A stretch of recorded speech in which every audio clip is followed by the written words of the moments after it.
台中一间公立高中前一阵传出，哪像有学生和老师霸凌行地路。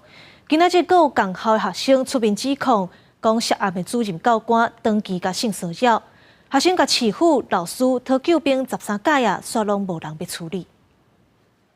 台中市丰原区一名公立高中的学生，疑似因为长期伫咧学校受到师长的霸凌，今年2月选择轻生身亡。学校4月初步调查认定，学务主任、主任教官各2名学务创新人员不当管教。无想到，刚学校另外一名学生16号出面指控，这名主任教官长期对伊性骚扰，学务主任甲其他的教官知情涉嫌包庇。他常常上课时间找我问话，会不会饿？教官下面给你吃啊。 为什么都不交男朋友？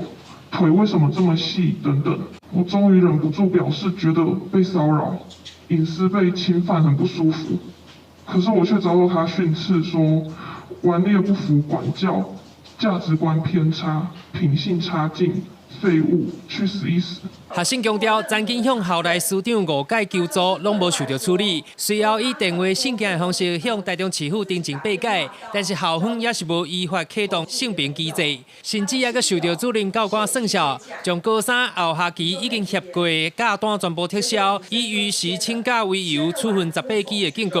林本批评这间高中甲教育局拢无看到学生的汇类控诉，放任教官违法乱纪，严重失职。要求就是要解聘 学务主任、主任教官以及这些教官他们的不当行为，好，到目前为止我们都没有收到任何的惩处结果。学校正积极调查当中，教育局紧盯学校调查进度，尽早厘清真相。台中市教育局表示，只有伫咧去年7月接到2届真情，今年3月收到疑似性骚扰的信息，马上督促学校展开调查。4月已经3届约谈被害人，强调后续会来了解调查进度，厘清真相。记者台中报道。